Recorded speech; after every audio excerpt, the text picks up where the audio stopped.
성도 여러분 반갑습니다. 오늘 예배의 말씀은 로마서 3장 19절부터 22절에 기초하여서 현대교회 속의 율법주의라는 제목으로 하나님의 말씀을 함께 나누도록 하겠습니다.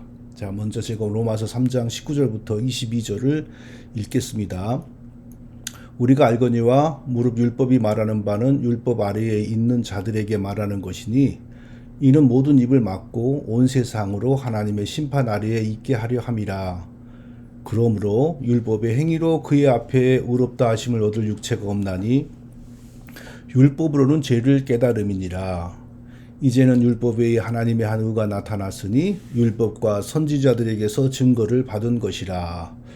곧 예수 그리스도를 믿음으로 말미암아 모든 믿는 자에게 미치는 하나님의 은이 차별이 없느니라. 한번 기도하겠습니다. 하나님 아버지, 오늘도 어려운 형편 속에서 이렇게 각자 나름대로의 방식으로 하나님을 예배하게 해주시니 감사드립니다. 또한 감사드리는 것은 부족한 종을 어여삐 여기시고 조금 더 사용해 주시기 위하여 건강을 서서히 회복시켜 주시고 또 이곳에서 힘든 이사의 일정도 무사히 마치면서 25년간의 미국 생활을 조금씩 정리하게 해주시니 감사합니다. 모든 일정을 무사히 마치고 정해진 때에 한국으로 돌아가 성도들과 함께 또 하나님의 새로운 일들을 잘 감당하게 하여 주옵소서. 예수님의 이름으로 기도합니다. 아멘. 자, 최근에 어떤 분이 저에게 이런 글을 보내셨어요. 목사님, 저는 최근 청교도 개혁주의에 빠져 교회를 떠났다가 다시 돌아온 사람입니다. 그 가르침이 이단적이라는 것을 목사님의 영상을 통해 깨닫고 올바른 진리와 복음으로 돌아오게 되었습니다. 하나님의 은혜에 감사드리며 질문을 드리고 싶은 게 있습니다. 율법으로는 죄를 깨달음이라, 이 구절을 개인이 예수 믿기 전 율법을 통해 죄를 깨닫는다는 의미인가요? 이 예수님께서 더 좋은 언약의 보증이 되셨다는 말씀이 있는데, 그렇다면 이전의 언약은 어떤 언약을 말하는 것인가요? 회심 준비론과 행위 언약 가르침이 잘못됐다는 것은 알겠는데 이 두 구절은 아직 좀 헷갈려서 문의를 드립니다. 답변 기다리겠습니다.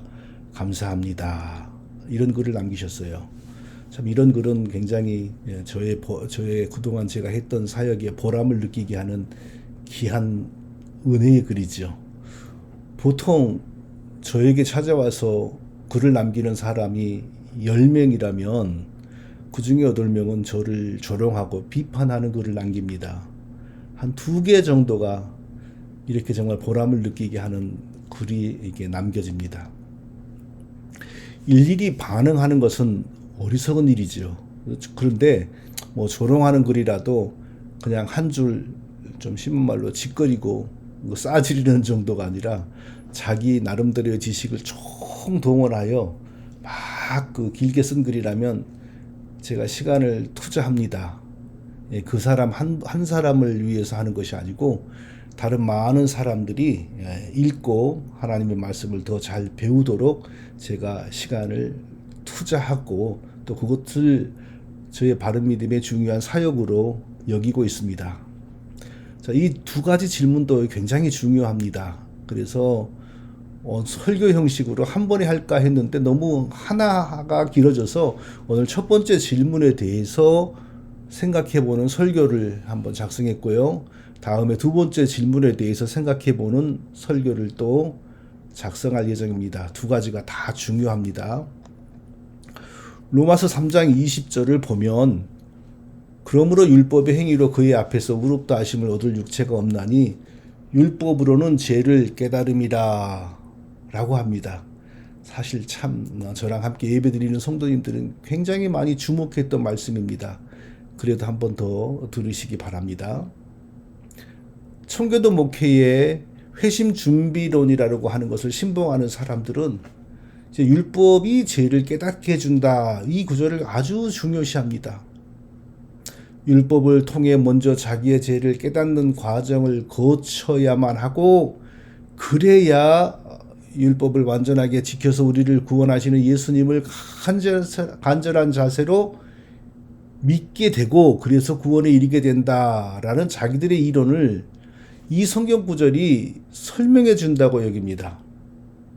자, 그리스도를 믿기 전에 율법을 먼저 자기에게 적용하여 죄를 발견하고 자기의 비참한 실상을 깨닫지 못하고 누가 전도하는 대로 그냥 예수님을 믿을지라도 참된 구원에 이르지 못한다. 이렇게까지 주장합니다.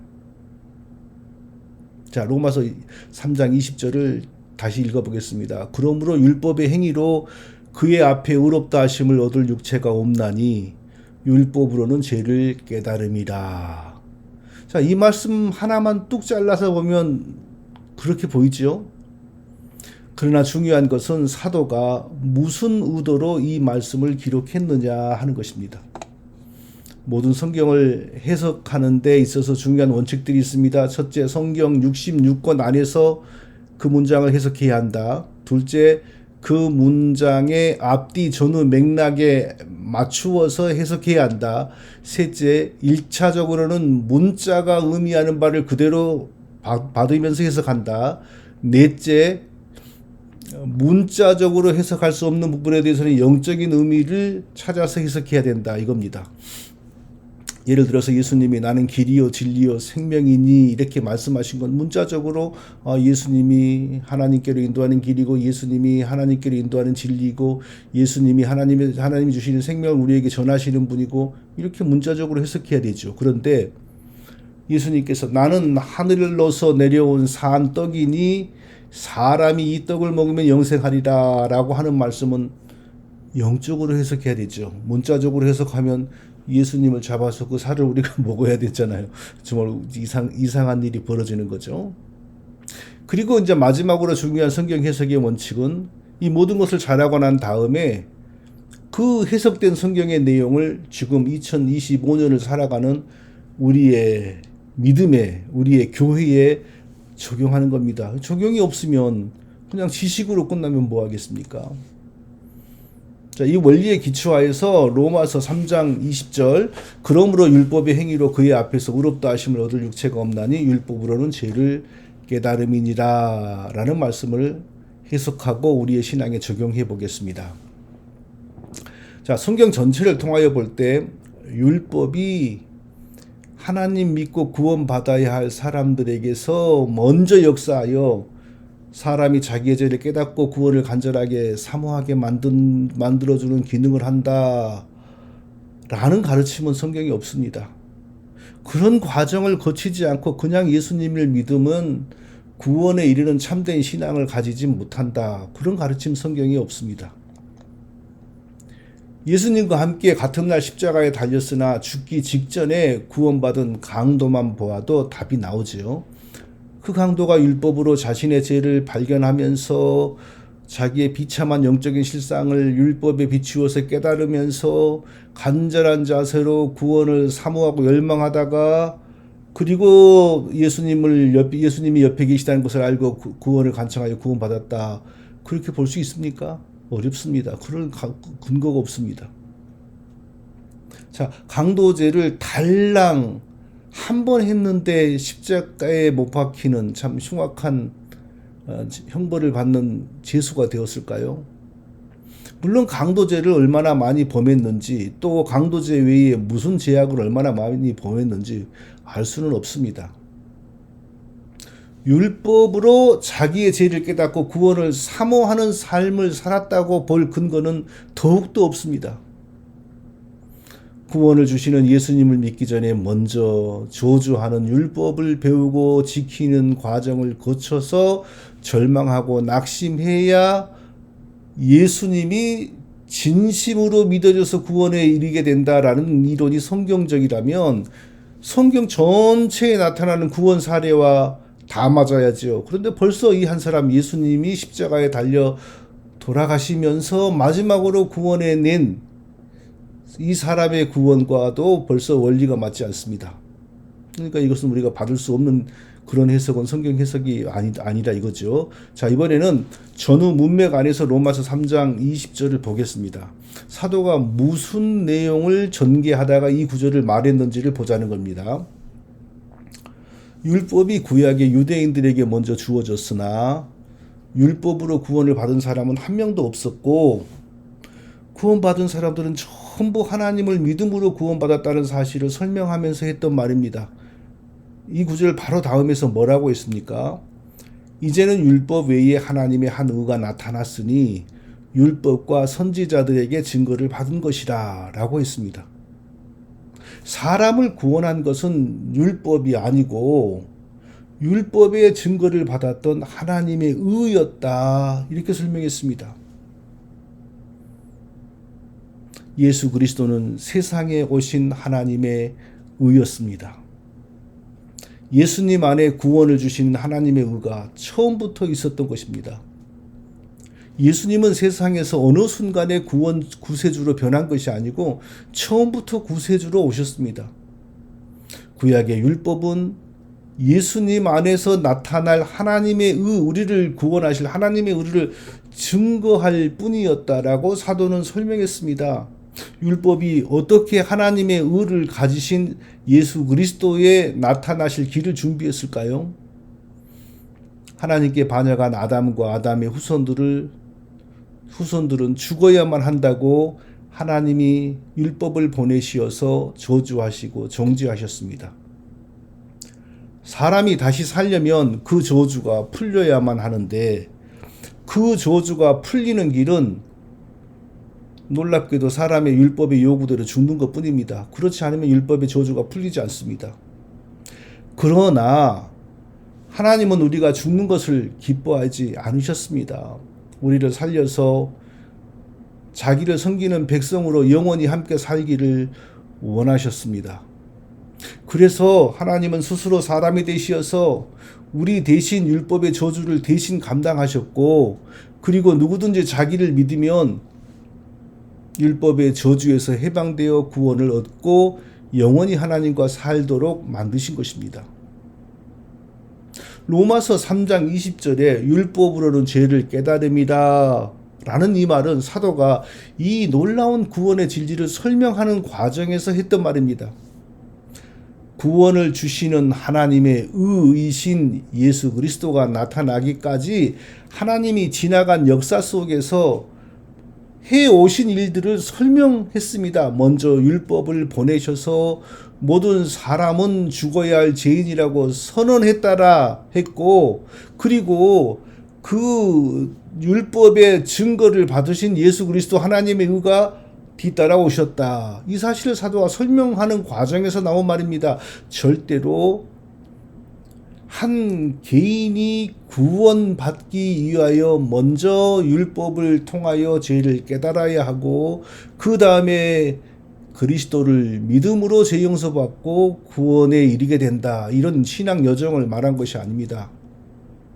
그러나 오늘날에 제가 언급했던 자주 언급하니까 이제는 언급도 하기 싫으네요. 그렇지만 또 해야만 되겠죠.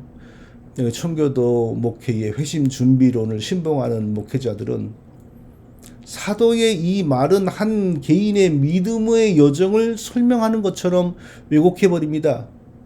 자, 성도 여러분, 사랑하는 성도 여러분, 여기서 우리가 무엇을 다시 기억해야 됩니까? 구원을 회방하는 거짓 복음의 아비, 마귀죠. 마귀는 다른 것을 통해서만 우리를 속이는 것이 아닙니다. 우리가 가장 소중히 여기는 하나님의 말씀으로 또 우리를 속입니다. 그러니까 단순히 하나님 말씀 암송하는 것이 중요한 것이 아니죠. 하나님께서 성경의 이 말씀을 어떤 차원에서 왜 성경 기록자들의 마음에 성령의 감동으로 집어넣으시고 그 말씀을 성경책에 기록하여 주셨는지 우리가 정확하게 아는 것이 더 중요합니다. 하나님의 우리의 기도에 응답해 주신다는 그 믿음을 강화하기 위하여 암송하는 성구들 중에 너는 내게 부르짖으라 내가 알지 못하고 크고 비밀한 일을 보이리라 내게 보이리라 이 예레미야 성경 구절도 있지요. 우리 자주 암송했지 않습니까? 그런데 사실은 우리의 기도의 응답과 차원이 다른 내용입니다. 하나님께서 성경 기록자로 또 하나님의 계시의 수납자로 택하여 세우신 예레미야에게 하나님께서는 바벨론에게 끌려간 유다 백성들의 미래에 대하여, 유다를 망하게 한 바벨론의 미래에 대하여, 또 바벨론뿐만 아니라 이스라엘 주변의 열강들, 모든 나라들의 미래에 대하여 하나님이 어떤 계획을 가지고 계신지를 보여주시고 그것을 성경에 기록하시기를 원하신 겁니다. 그래서 너는 내게 부르짖으라, 내가 알지 못한 크고 비밀한 일을 내게 보이리라 라고 하신 것입니다. 오늘날 우리들의 기도의 응답하고는 사실 전혀 맞지 않는 차원이 다른 말씀인 것입니다. 왜냐하면 우리는 성경 기록자도 아니고 계시 수납자도 아니고 기록된 성경의 말씀을 읽고 해석하고 우리의 생활과 삶의 믿음에 적용해야 될 사람들입니다. 그러니까 하나님은 우리에게 성경을 잘 이해하고 깨닫게 하는 그런 은혜를 주시지, 성경 기록에 준하는 말씀을 받는 그런 은혜로 역사하시지 않는 것입니다. 로마서 3장 20절도 마찬가지입니다. 오늘날에도 율법이 복음보다 먼저 사람들 속에서 역사하여 사람이 죄를 깨닫고 스스로 겸손해져서 예수님을 찾아가게 만드는 것이 바로 율법이니, 예수 그리스도의 구원의 복음을 전하기 전에 먼저 율법을 가르치고 배워야 된다. 아프리카의 선교사들도, 중국에 가 있는 선교사들도, 티베트에 가 있는 선교사들도 그냥 예수 그리스도의 십자가의 피의 복음을 전하지 말고 율법을 전하여서 그 사람들이 죄인이라는 걸 스스로 깨닫게 만들어야 되고, 요즘에는 많이 양보하더라고요. 또 그래서 율법만 먼저 전한 게 아니라 율법과 복음을 섞어서 전해야 된다, 이렇게 또 말을 살짝 바꾸더라고요. 성경에 그런 게 어디 있습니까? 성경에 그런 게 어디 있습니까? 전혀 없습니다. 자, 말씀에 대한 바른 해석과 적용이 너무나 중요하다는 사실을 늘 기억하시기를 바랍니다. 자, 사랑하는 성도 여러분, 로마서 3장 20절 다시 읽어보겠습니다. 그러므로 율법의 행위로 그의 앞에 의롭다 하심을 얻을 육체가 없나니 율법으로는 죄를 깨달음이라. 자, 이 말씀을 이제 우리의 신앙과 우리의 교회에 적용해 보겠습니다. 율법은 이미 처음부터 죄인인 사람들을 죄인으로 확립하는 기능만 수행하기 때문에 율법을 지켜서 의롭다 하심을 얻는다는 것은 있을 수도 없는 일이고 하나님의 계획과 의도가 아니라는 것입니다. 그런데 오늘날 감리교, 성결교, 나사렛교, 로마교회 많은 교회들이 율법의 의로운 행위로 믿음으로만 의롭다 하심을 얻는 것으로 족하지 않고 율법의 의로운 행위로 율법에 합당한 삶으로 실질적으로 하나님으로부터 의롭다 하심을 얻어야만 구원이 완성된다라고 가르치고 있잖아요. 그런데 그게 무슨 교단이건 뭐건 간에 그게 다 성경을 대적하는 잘못된 이론이라는 사실을 우리가 정확하게 발견해야 됩니다. 목사님, 우리가 교단을 어떻게 이겨요? 그런 말을 하지 마세요. 교단과 싸우면 반드시 죽어요. 그렇게 말하지 않으시기를 바랍니다. 지금이 무슨 로마 교회가 지배하고 교황이 지배하던 중세시대도 아닌데 교단이 뭐가 무섭습니까? 성도들에게는 사실 교단 아무것도 아니에요. 그런 잘못된 가르침을 베풀고 또 교리로 삼는 교단은, 또 그런 교회에는 안 가버리면 그만이잖아요. 안 그렇습니까? 성도 여러분들이 거기 안 간다고 해서 세금이 징수됩니까? 형벌을 받습니까? 안 가면 그만이에요. 근데 왜 계속 나갑니까? 영적으로 무지하니까 나가는 거고, 알면서도 계속 나가는 이유는 뭡니까? 육신의 이익이 있기 때문이죠. 거기서 만난 인맥들, 그동안 쌓은 관계들, 또 거기서 장로가 되고 권사가 되고 그러면 존경도 받고, 육신을 위해서 나가는 거 아닙니까? 목회자들은요, 더 하죠. 사실 목회자들도요, 교단 탈퇴해가지고 독립교회 해버리면 아무 상관없어요. 그러나 육신의 이익을 위해서 알면서도 그런 교단을 안 떠나는 사람이, 안 떠나는 목회자의 경우 말입니다. 육신의 이익을 위해서 안 떠나는 거예요. 그 교단에 속해서 그 교단의 교회의 담임 목사직을 얻고 거기서 생활비를 받고 목회자로서의 활동을 하고, 그러니까 예수님보다 그런 육신의 이 세상적인 것을 더 중시하기 때문이에요. 뭐 목회자들이 사실 교단을 떠난다고 목회를 못한다? 그거 없어요. 개척이 어려우니까 개척은 못하겠고 그냥 붙어 있는 거죠. 기존의 그 잘못된 교단에. 제가 미국에서 처음이자 마지막으로 가입한 교단이 CRC 교단이라고 하는데, 크리스찬 리포엄드 처치라고 하는 교단인데, 미국 미시간주의 칼빈 신학교, 칼빈 티올로지컬 세미나리를 운영하는 교단입니다. 한국의 장로교 신학교 교수들 가운데 상당수가 바로 이 학교 출신들입니다. 2010년인가 12년인가 그 교단이 로마 교회와 세례 협정문을 체결했습니다. 로마 교회의 세례의 신앙적인 의미를 수용하고 동의하고 인정하겠다라고 협정한 것입니다.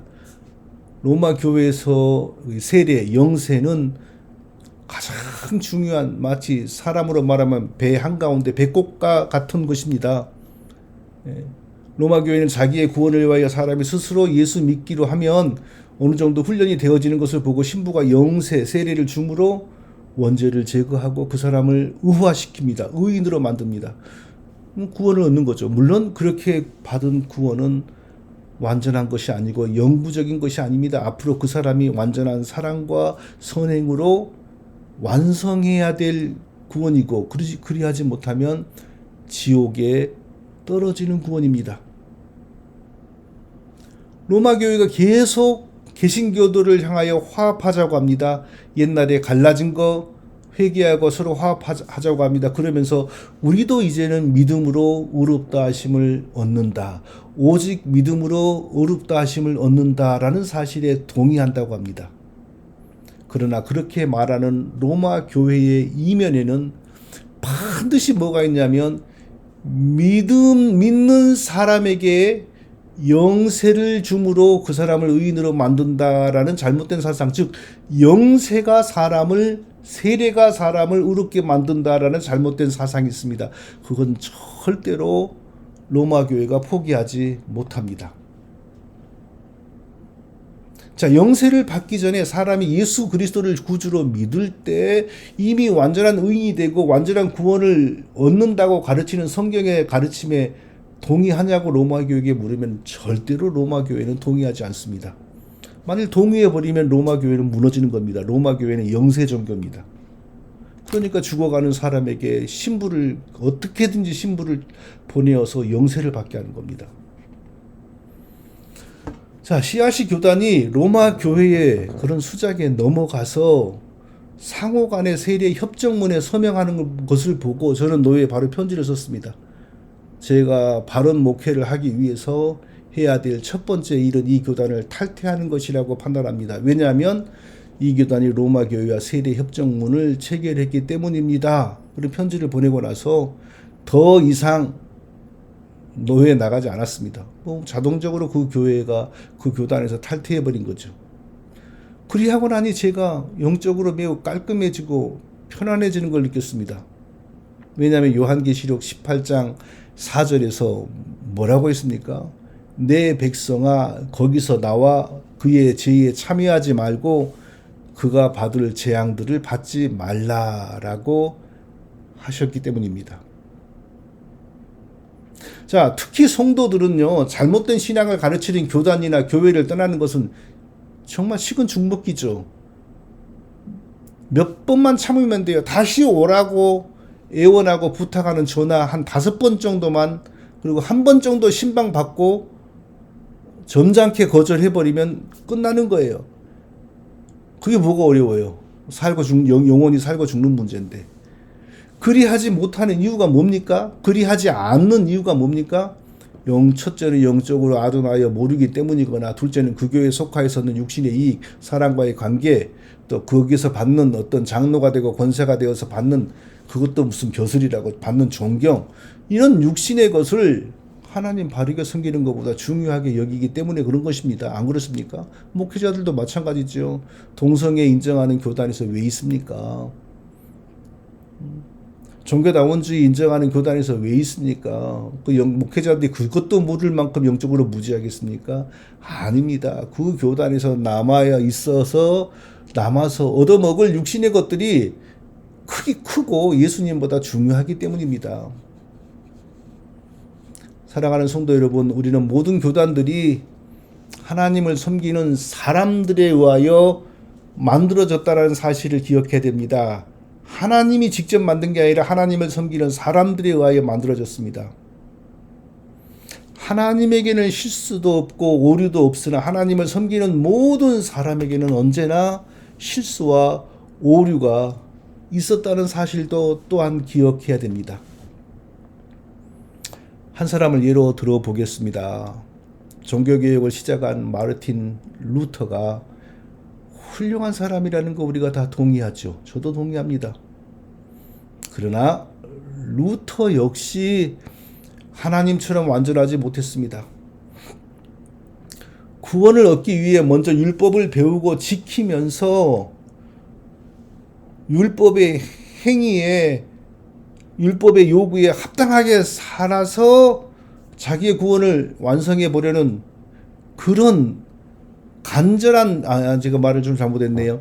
율법을 배우고 지키면서 율법의 행위로 구원을 얻어 보려고 하는 과정을 거쳐야만 그게 구원의 전 단계라 이거예요. 그래야만 진짜로 구원을 주시는 예수 그리스도가 진심으로 믿어진다. 이런 이론을 발전시키는 많은 사람들 가운데 한 사람이 바로 루터였습니다. 루터는 어렸을 때부터 매우 모범적이고 성실했다고 합니다. 그때 유럽에서는 주로 모범적이고 성실한 사람이, 그리고 학벌도 좋은 사람이 로마 교회의 신부가 되었습니다. 루터도 박사였잖아요. 요즘에 박사 흔하지만 그때 박사는 드물거든요. 그래서 진짜 공부 많이 해야 되거든요. 어학, 요즘에 박사 한국어나 영어나 또는 한국어나 독어 이렇게 해서 박사 되잖아요. 근데 그때 박사는요, 라틴어, 자기 모국어 독어, 또 헬라어, 히브리어 이런 걸 아주 능통해야 되고, 그때 박사들이 진짜 대단한 박사들이었어요. 그런 루터가 로마 교회 신부가 되었습니다. 그런데 로마 교회는 구원에 대해서 어떻게 가르칩니까? 그때 더 심했어요. 지금은 이상한 잡탕이 되어버렸지만, 사람이 구원받고자 스스로 예수 그리스도를 믿고 로마 교회 신부에게서 영세를 받음으로 구원이 시작이 된다. 그러나 그것은 완전한 구원이 아니다. 하나님의 모든 율법 앞에서 흠이 없는 완전한 믿음과 삶으로 사람이 자기의 구원을 완성해야 된다. 이게 로마 교회 신앙이었습니다. 요즘에는 잡탕이죠. 이것도 아니고 저것도 아니고 믿지 않아도 양심으로 살면 구원받는다 그러지만, 중세 시대는 정말 그게 로마 교회의 믿음이었어요. 그렇게 못하면 지옥에 떨어진다고 했습니다. 자, 그런 율법주의 시대 속에서 성장하고 또 그런 율법주의를 생명으로 여기는 로마교회 신부가 되었으니 별 수 있어요? 그런 거짓 종교의 노예가 될 수밖에 없는 거죠. 그런데 과연 어떤 사람이 그렇게 율법이 요구하는 완전한 성품과 완전한 사랑과 완전한 행위를 할 수가 있습니까? 또 혹 그리 한다 할지라도 그것으로 자기의 구원이 완성된다는 보장은 또 어디에 있습니까? 종교 노이로제에 빠질 뿐입니다. 아무리 노력하고 자기를 부정해도, 또 아무리 거룩한 삶을 살고 의로운 삶을 살려고 노력해도 루터에게는 괴로움만, 마음의 고통만 심했습니다. 아무리 노력해도 마음의 평안을 얻고 구원받는다는 확신은 생기지 않았습니다. 그러다가 루터가 구약의 하박국 2장 4절 그리고 하박국 2장 4절을 다시 인용한 로마서 1장 17절, 오직 의인은 믿음으로 말미암아 살리라 라는 말씀에 눈이 번쩍 뜨였습니다. 그때 비로소 루터가 사람이 구원받는 것은 하나님을 믿음으로, 하나님으로서 사람이 되신 예수 그리스도를 믿음으로 죄에서 벗어나 구원을 받는 것이다 라는 성경의 진리를 깨달았습니다. 그런데 문제는 루터가 자기 지나간 신앙 경험을 객관화했다는 것입니다. 자기의 신앙의 여정을 다른 사람들에게도 그대로 적용했습니다. 사람이 구원을 받는 것은 오직 예수 그리스도를 믿음으로만 얻는데, 구원을 얻는데, 예수 그리스도를 믿음으로 구원을 얻기 전에 반드시 율법의 행위로 자신을 의롭게 만들려고 하는 처절한 노력을 하는 과정을 거쳐야만 예수 그리스도의 십자가의 믿음이 진심으로 믿어져서 구원에 이르게 된다. 이렇게 이해를 한 거예요. 그리고 다 그걸 올바른 신앙의 여정으로 다른 사람들이 다 배워야 할 것으로 해버렸어요. 그러나 그건 엄밀히 말해서 루터 개인이 구원받는 과정에서 거쳐온 신앙 여정이지 성경이 가르치는 게 아니잖아요. 로마 교회의 노예가 되어버렸고 로마 교회 특히 거짓 교리의 종이 되었다가 하나님의 은혜를 입어서 그리스도를 믿음으로 구원을 얻는 그런 특이한 과정을 거친 루터 개인의 경험일 뿐입니다. 엄밀히 말하면 그 부분에서 루터는 좀 모자란 거죠. 시대가 물론 그랬지만요. 그러나 사도 바울은 원래 루터보다 더 지독한 행위구원론자였습니다. 율법주의 행위구원론자였습니다. 완전한 율법의 행위만이 구원의 길이라고 배웠습니다. 그리고 그대로 실천했습니다. 그래서 율법주의 구원을 부정하고 그리스도를 믿음으로 구원을 얻는다고 전하는 스데반 집사를 돌로 쳐 죽이는데 앞장을 선 것입니다. 그랬던 사람이 그리스도를 만나 율법은 단지 사람을 정죄할 뿐이고 율법의 저주를 대신 받으신 예수 그리스도를 믿음으로만 구원을 얻는다. 이 이신칭의 신앙을 목숨 걸고 전파했습니다. 그리스도의 복음이 전혀 훼손되지 않았습니다. 아무런 때가 없었습니다. 그냥 사도 바울은 깔끔하게 율법주의를 배설물로 여겨버리고 예수 그리스도의 복음만 드러나게 전파했습니다. 초상적부터 율법의 행위로 구원을 얻는다는 지독한 율법주의의 종으로 살았던 사람이나 하나님의 은혜를 입자 율법주의는 흔적도 남지 않습니다. 완전히 그리스도의 복음의 사람이 되어버렸습니다. 그러나 루터는 사도 바울처럼 오직 믿음으로 그리스도를 믿음으로 구원을 얻는다라는 이신칭의 신앙에는 도달했습니다. 그러나 아쉽게도 이 사람이 이신칭의 신앙으로 나아가기 위해서는 그 전에 율법을 배우고 율법의 행위로 자기를 의롭게 만들어 보려는 어리석은 노력을 하다가 절망해야만 진실로 그리스도를 믿을 수 있다. 이런 이론을 세우는 오점을 범해버리고 말았어요. 사도 바울이 루터보다 더 똑똑해서 그런 차이가 난다기보다 하나님께서 사도 바울과 루터에게 베푸신 은혜의 분량이 달랐던 것입니다. 자, 사도 바울이 평생 동안 목숨 걸고 싸운 대상이 누구였는지 이거 우리가 분석하는 게 굉장히 중요합니다. 예수를 안 믿고 끝까지 율법을 지켜야 구원을 받는다는 전통적인 바리새의 율법주의도 문제였지만 사도 바울이 더욱더 목숨 걸고 싸운 대상은 예수 그리스도를 믿기는 하지만 예수 믿는 것만으로는 완전한 구원을 위하여 부족하고 율법이 요구하는 거룩하고 의로운 삶을 살아내야만 구원을 얻는다라는 신약의 율법주의였습니다. 이건 혼합주의죠. 예수도 믿고 율법도 지키고. 그러니까 더 무서운 거예요. 자, 그런 율법주의가 처음 어디에서 나타났습니까? 성경의 갈라디아 교회에서 가장 먼저 나타났습니다. 갈라디아 5장 4절에서 뭐라고 했습니까? 율법 안에서 의롭다 함을 얻으려 하는 너희는 그리스도에게서 끊어지고 은혜에서 떨어진 자로다. 그리스도에게서 끊어지고 은혜에서 떨어진 자로다 라고 했습니다. 성도 여러분, 여기서 사도 바울이 말한 율법은 대체 어떤 율법일까요? 모든 율법 조항들을 구분해 보면요, 크게 세 종류입니다. 첫째, 의식법 또는 제사법. 둘째, 시민법. 셋째, 도덕법입니다. 자, 의식법은 제사에 관한 법, 성전에 관한 법, 안식일, 각종의 절기 지키는 방법에 관한 법, 또 어떤 것은 부정하고 어떤 것은 부정하지 않으니 구별해서 먹으라는 음식에 관한 법, 이런 게 바로 의식법이고 제사법입니다.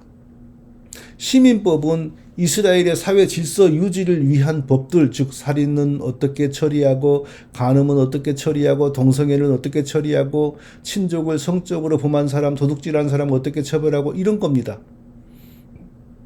자, 그런데 도덕법은 좀 다르지요. 도덕법은 하나님을 향한 행동, 태도, 마음의 자세를 설명하는 법입니다. 그리고 다른 이웃을 향한 마음, 행동, 자세를 가르치는 법입니다. 그러니까 하나님으로부터, 하나님 백성으로서 하나님 앞에서 바르게 살고 다른 하나님의 자녀들 앞에서 또 올바르게 살게 만드는 게 바로 도덕법입니다. 그런데 여기 자세히 보면요, 여기에도 해당하고 여기에도 해당하는 율법들이 많습니다. 우상을 섬기지 말라라는 법은 의식법, 그러니까 의식법이면서도 동시에 도덕법이죠. 간음하지 말라는 법은 시민법이면서도 동시에 또 도덕법이죠. 부정한 음식을 먹지 말라는 법도 의식법이면서 동시에 하나님 백성의 올바른 삶을 가르치는 도덕법이기도 합니다. 의식법은 십자가로 인해 철폐되었죠. 그리고 시민법은 더 이상 직접적인 효력이 없습니다. 왜냐하면 모든 나라들이 자기 백성들을 다스리는 실정법을 따로 가지고 있기 때문입니다. 예수 믿는 우리들도 대한민국의 미국의 법을 지키지 율법을 지키지 않습니다. 율법은 실제 우리 삶에서 직접 효력을 미치지, 그런 율법은 효력을 미치지 않습니다. 그런데 이란 같은 나라는 이 이슬람의 율법이 백성들에게 직접 효력을 미치잖아요. 그러니까 이슬람 공화국이라고 그러잖아요. 특이한 나라죠. 그런 데는. 자, 사도 바울이 갈라디아서 5장 4절에서 율법 아래서 의롭다 함을 얻으려 하는 너희는 그리스도에게서 끊어지고 은혜에서 떨어진 자로라 라고 했는데, 여기서 사도가 말한 율법은 주로 어떤 율법일까요? 예수님이 십자가에 달려 죽으시고 부활했는데 여전히 무슨 제사를 드려라, 동물의 피로 하나님께 제사를 드려라, 안식일을 지켜라, 각종의 절기를 지켜라. 그러면 사람들이 이상하다, 그러면 예수님이 십자가에서 피 흘리고 죽으신 건 뭐지? 하지요. 그러니까 그런 것은 약하죠. 아무래도 제사, 안식일, 할례 그런 건 약하죠. 그렇다고 시민법이라고도 보기 어렵죠. 왜냐하면 살인하지 말라, 강도짓 하지 말라, 돈 불렸으면 떼먹지 말라, 강간하지 말아라, 이런 것은요, 하나님의 율법보다 이미 그때 당시 갈라디아 지방에 영향을 미치는 그 나라 이 법이 먼저 영향을 미쳐요. 그러니까 백성들이 그 법의 통제를 받지 굳이 율법의 통제를 받고 살지 않았어. 그 부분에 대해서. 그리고 안 믿는 사람들도 그런 죄는 범하지 않으려고 노력했고요. 자, 믿음으로만 구원을 받기에는 부족하니 율법을 잘 지켜서 실질적으로 나를 의롭게 만들어야 하나님으로부터 완전한 의롭다 하심을 받는다라는 이단 사상에 물들어버린 갈라디아 사람들이 그리스도를 믿으면서도 계속 지키려고 했던 율법은 대체 어떤 율법일까요? 이게 왜 중요하냐면요, 오늘날에도 똑같은 형태가 현대 교회 안에서도 통용되고 있고 반복되고 있기 때문에 그렇습니다. 그리스도를 믿음으로 구원은 단지 시작이 될 뿐이고 이후에 우리의 각자의 순종과 사랑과 실천과 그래서 하나님으로부터 실질적으로 의롭다 함을 얻어야만 구원이 완성이 된다. 그렇지 못하면 구원에서 떨어진다. 이렇게 이것을 공식적인 믿음으로 가르치는 그런 교단들이 세계에서 제일 큰 세력을 형성해 버렸어요. 어디입니까? 감리교단이죠. 감리교단이 세계에서 제일 큰 교회잖아요. 근데 그게 감리교단의 공식적인 아주 대표적인 특징적인 믿음이거든요. 성결교단 당연히 감리교단에서 나왔으니까 마찬가지고, 나사렛교단 마찬가지고, 로마교회 마찬가지고, 장로교 안에서도 그런 거 믿는 사람들 은근히 많고요. 에이, 목사님, 저도 뭐 감리교회 다녀봤는데 그리스도를 믿고 율법을 완전하게 지켜서 자기의 구원을 완성한다, 뭐 그렇게 가르치는 건 못 들어봤습니다. 구원을 받았어도 성화된 삶으로, 선행으로, 사랑의 실천으로, 완전한 순종으로 뭐 이렇게 말하는 건 들었어도 율법의 행위로 의롭다 하심을 하나님으로부터 받아야만 구원이 완성된다, 이런 말은 저는 못 들었는데요. 이렇게 말하고 싶은 분들도 있을 겁니다. 자, 구약의 율법의 의식법들 십자가로 철폐되었죠. 시민법들 더 이상 효력이 없습니다. 그 신자들이 속한 나라의 형법, 상법, 민법이 적용되기 때문입니다. 그러나 계속해서 효력이 있는 법이 있어요. 그게 바로 도덕법입니다. 도덕법은 십자가 이후에도 유효합니다. 예수님께서도 도덕법을 다 인정하시고 오히려 더 강화했습니다. 육신으로 간음하지 않아도 마음으로 음욕을 품으면 이미 간음한 거라 그랬잖아요. 그건 도덕법을 더 자세하게 더 강화시켜서 적용한 겁니다. 모든 율법의 도덕법들을 요약하면 두 가지입니다. 하나님 앞에서의 완전한 삶과 자세, 정신, 사람 앞에서의 완전한 삶과 자세, 정신, 이 두 가지입니다. 이 두 가지를 더 짧게 요약하면 무슨 단어가 됩니까?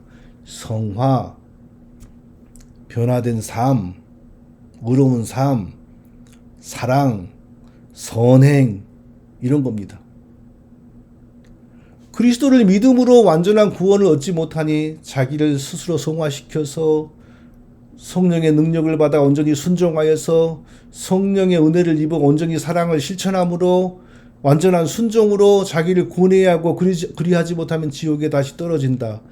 이렇게 믿고 가르치는 오늘날의 모든 교회들과 목회자들은 사도 바울이 갈라디아 교회의 그 이단들에게 그 했던 저주, 우리나 혹은 하늘로부터 온 천사라도 우리가 너희에게 전한 복음 외에 다른 복음을 전하면 저주를 받을지어다. 바로 여기에 해당되는 겁니다. 이런 것을 우리가 발견을 해야 돼요.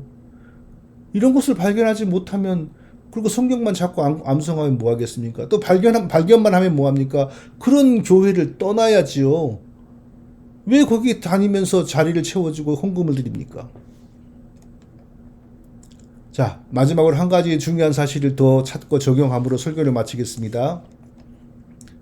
자, 우리에게 구약의 율법의 의식법들은 더 이상 효력이 없습니다. 구약의 방식으로 안식일을 지키지 않아야 정상입니다. 할례를 받지 말아야 정상입니다. 각종의 절기들을 지킬 필요가 없습니다.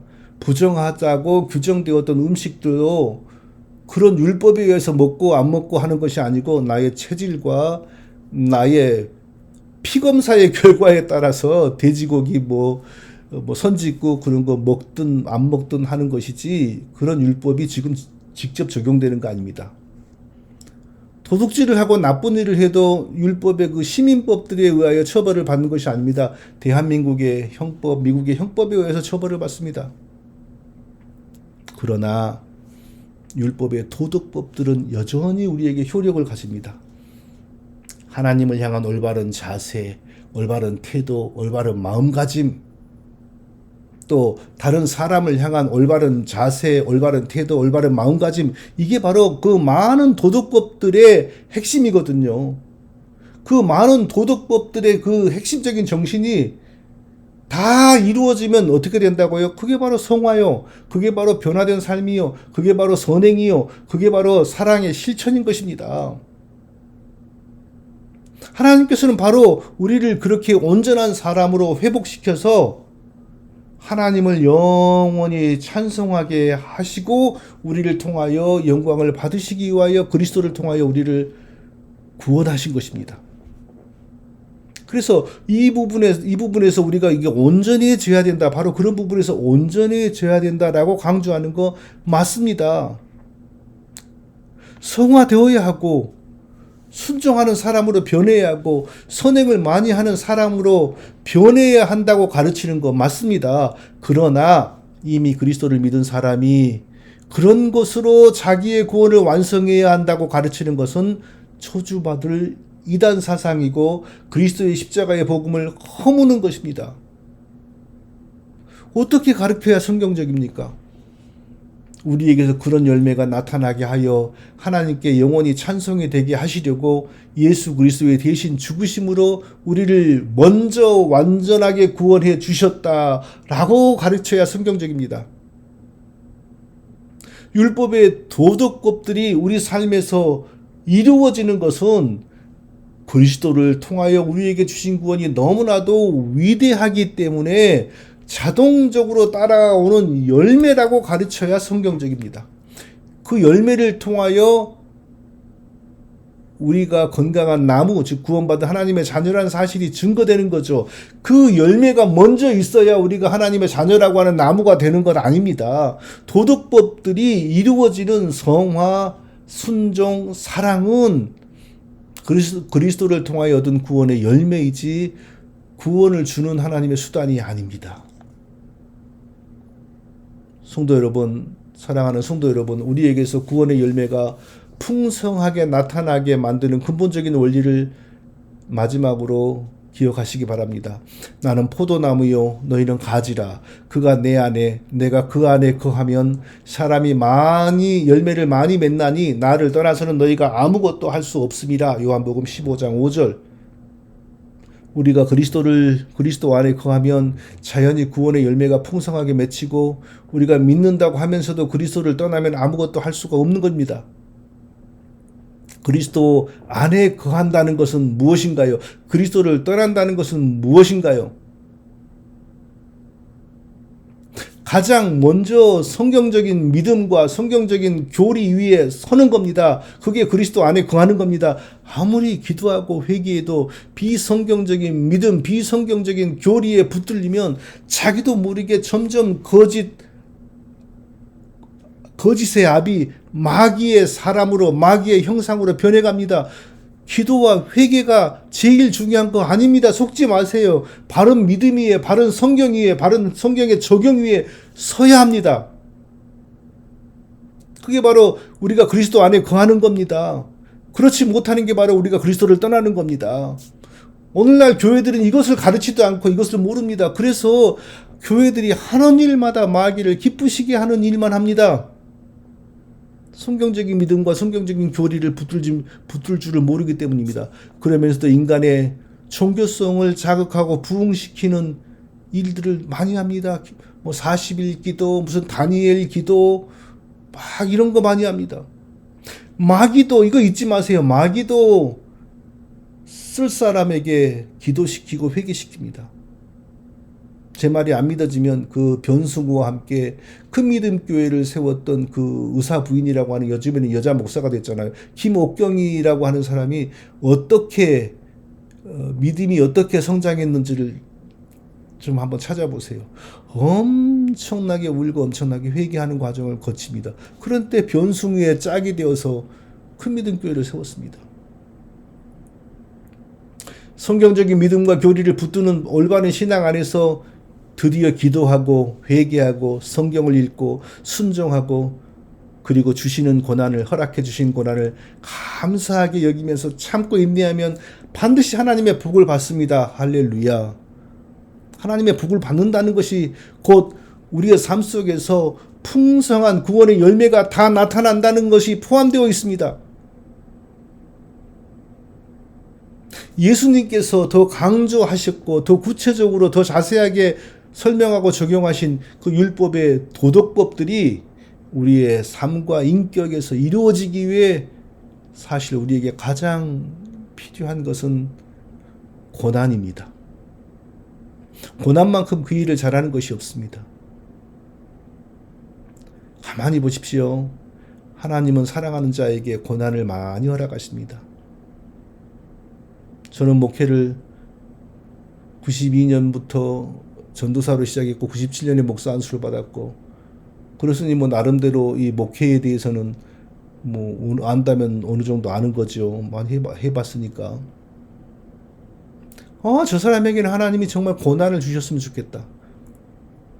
한번 좀 어디 암이라도 한번 잠깐 초기 암이라도 생겨가지고 깜짝 놀래가지고 하나님께 좀 기도하게 만들고 이런 생각도 들 때가 있었어요. 그러나 절대 그런 사람들에게 그런 고난 오지 않습니다.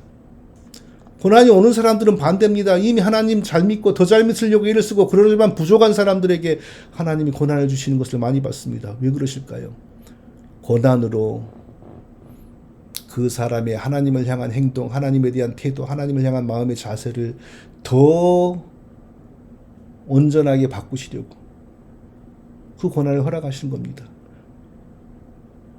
구약의 율법의 도덕법들의 그 모든 요구와 정신이 더 온전해지기 위해 쉽게 신약의 말로 성화되게 하려고 더 온전해지게 하려고 옛사람이 죽고 새사람이 되게 하려고 고난을 허락하시는 겁니다.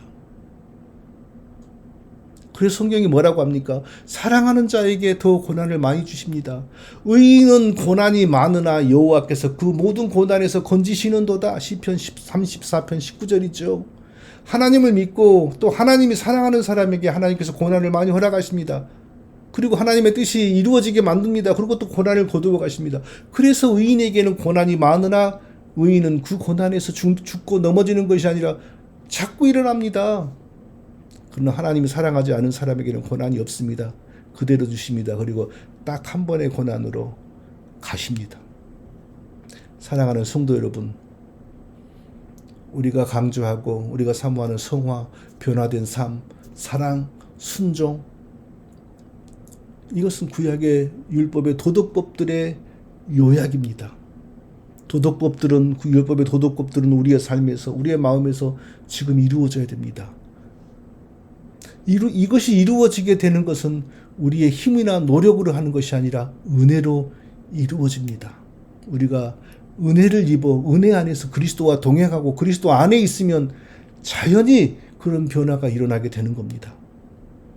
사랑하는 성도님들에게 이런 변화가 풍성히 일어나게 되시기를 예수님의 이름으로 축원드립니다. 기도하고 마치겠습니다. 거룩하신 아버지 하나님, 오늘도 우리에게 귀하고 복된 시간을 주셔서 예배드리게 하시고 말씀을 생각하게 해주시니 감사합니다. 하나님을 향한 마음과 자세가 더욱더 온전해지게 하시고 또 다른 이웃을 향한 마음과 자세와 태도가 더욱더 온전하게 변화되게 하여 주시옵소서. 이것을 위하여 우리로 하여금 늘 그리스도와 동행하고 그리스도 안에 있게 하시고 또 필요하기 때문에 하나님이 베푸시는 고난이 다가오면 감사함으로 받고 인내하게 하여 주옵소서. 예수님의 이름으로 기도합니다. 아멘.